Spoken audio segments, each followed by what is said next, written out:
പ്രധാനപ്പെട്ട വാർത്തയിലേക്ക് നമ്മൾ പോവുകയാണ്. സിൽവർ ലൈൻ പദ്ധതിക്ക് അനുമതി തേടാനുള്ള സംസ്ഥാന സർക്കാർ നീക്കത്തിനെതിരെ റെയിൽ വിരുദ്ധ സമരസമിതി രംഗത്തെത്തിയിരിക്കുന്നു. കേന്ദ്ര റെയിൽവേ മന്ത്രിക്ക് ഭീമ ഹർജി നൽകാനാണ് തീരുമാനം. കേരളത്തിൽ നിന്നുള്ള 19 എംപിമാർക്കൊപ്പം കേന്ദ്ര ധനകാര്യമന്ത്രിക്കും നിവേദനം നൽകാൻ തീരുമാനമായിട്ടുണ്ട്. സിൽവർ ലൈൻ പദ്ധതിക്ക് അനുമതി നൽകണമെന്നാവശ്യപ്പെട്ട് സംസ്ഥാന സർക്കാർ വീണ്ടും കേന്ദ്രത്തെ സമീപിച്ച പശ്ചാത്തലത്തിലാണ് സമരസമിതിയും പ്രവർത്തനങ്ങൾ സജീവമാക്കുന്നത്. സമരസമിതി ഒപ്പുശേഖരണം നടത്തി തയ്യാറാക്കിയ ഭീമ ഹർജി ഉടൻ കേന്ദ്ര റെയിൽവേ മന്ത്രിക്ക് സമർപ്പിക്കും. കേന്ദ്ര ധനമന്ത്രിയെ കണ്ട് അനുമതി നൽകരുതെന്നാവശ്യപ്പെടാനും തീരുമാനം. കേരളത്തിൽ നിന്നുള്ള 19 UDF BJP എംപിമാരുടെ സാന്നിധ്യത്തിൽ കേന്ദ്രമന്ത്രിമാരെ കാണാനാണ് തീരുമാനം. ഇത് ഒരു കാരണവശാലും കേരളത്തിലെ ജനങ്ങൾ അനുവദിക്കാൻ പോകുന്നൊരു പദ്ധതിയല്ല. ഏതനുമതി കേന്ദ്ര അനുമതിയായിട്ട് വന്നാലും കേരളം ശക്തമായി ചെറുത്തുനിൽപ്പ് നടത്തും എന്നുള്ളത് കഴിഞ്ഞ കാലങ്ങളിൽ ബോധ്യപ്പെട്ട സംഗതിയാണ്. ഇതിൽ നിന്ന് പിന്നോട്ട് പോകണം.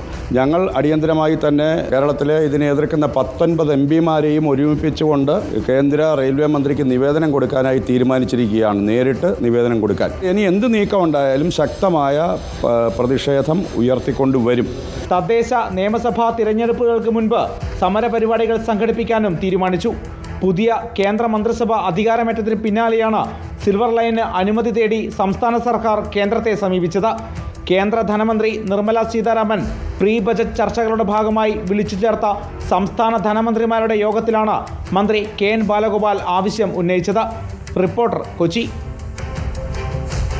അർജുൻ മട്ടന്നൂർ നൽകും വിവരങ്ങൾ. അർജുൻ, ഇപ്പോൾ സംസ്ഥാന സർക്കാരിന്റെ നീക്കത്തിനെതിരെ റെയിൽ വിരുദ്ധ സമരസമിതി രംഗത്തെത്തിയിരിക്കുകയാണ്. വീണ്ടും പ്രതിഷേധങ്ങൾ, പ്രക്ഷോഭങ്ങൾ കടുക്കുകയാണോ?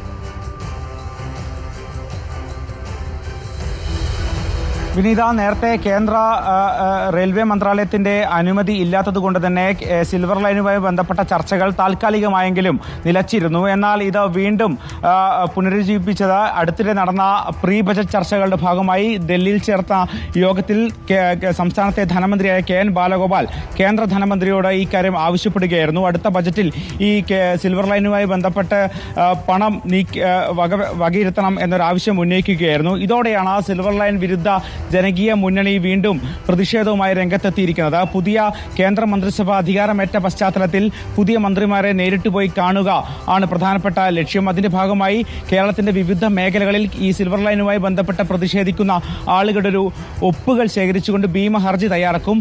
ഈ ഹർജി കേന്ദ്ര റെയിൽവേ മന്ത്രിക്ക് സമർപ്പിക്കുമെന്ന് അവർ അറിയിച്ചിട്ടുണ്ട്. അതോടൊപ്പം നേരത്തെ KN ബാലഗോപാൽ സമീപിച്ച കേന്ദ്ര ധനമന്ത്രിയെയും ഇവർ കണ്ട് കാര്യങ്ങൾ ധരിപ്പിക്കാനും തീരുമാനമായിട്ടുണ്ട്.